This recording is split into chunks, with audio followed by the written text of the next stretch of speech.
रायगड, महाराष्ट्रासह देश विदेशातील ताज्या बातम्या पाहण्यासाठी मॅक्स इंडिया लाईव्ह चॅनलला सबस्क्राईब करा आणि बेल आयकॉन दाबायला विसरू नका.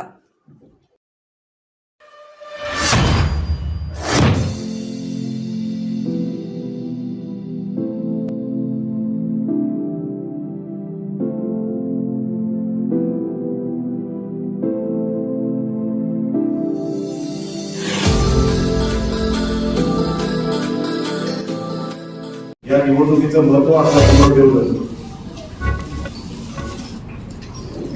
आणि उपस्थिती बघितल्यानंतर माने साहेब काल राजापूर होते आणि आज रत्नागिरीमध्ये जी उपस्थिती दिसते, जे वातावरण दिसतंय तिथे 100% 2024ला महायुतीचाच उमेदवार लोकसभेमध्ये निवडून झाला ही माझ्या मनामध्ये शंका आहे.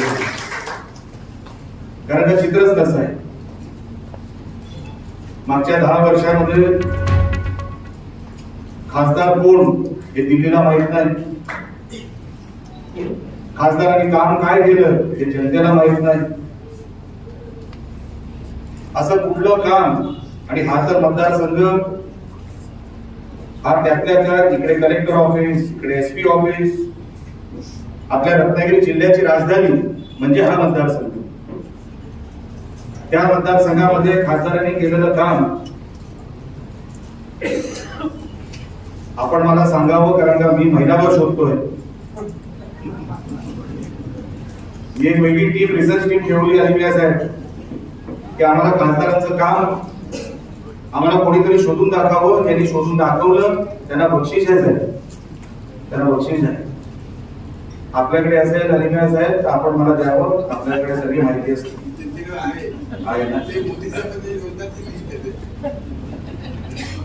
त्यांच्याकडे साहेब कुठली कुठली लिस्ट आहे अजून पण आपल्याला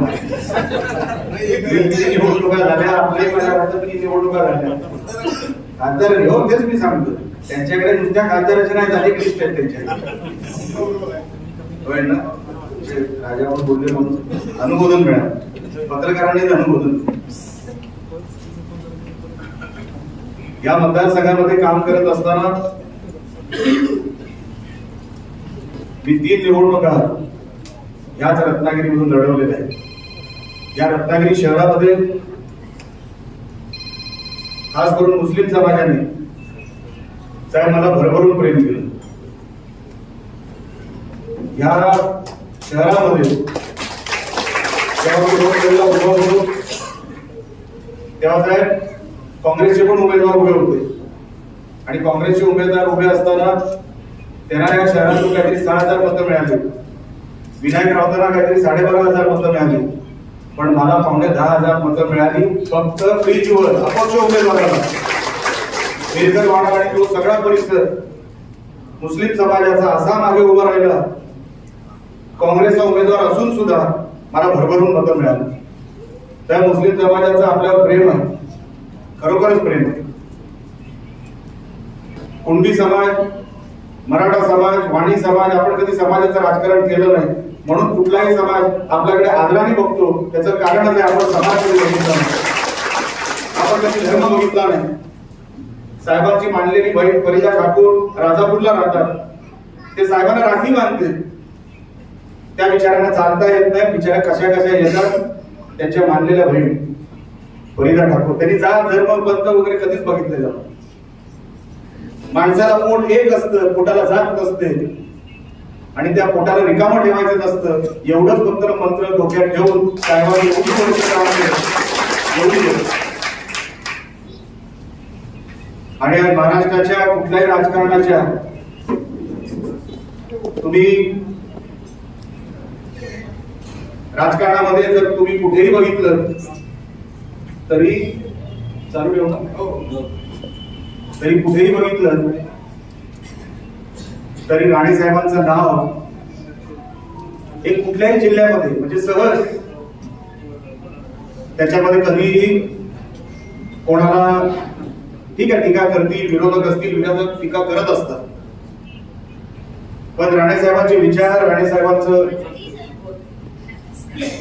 जे काही पुढची दूरदृष्टी कोकणाबद्दल, जसं मी काल याचा उल्लेख राजापूरचा केला, जैतापूरला माने साहेब आम्हाला माहित होतं जैतापूर प्रकल्प आणि तिकडे भडकलेली डोकी हे मला पराभवाकडे घेऊन जाणार हे मला माहित होतं.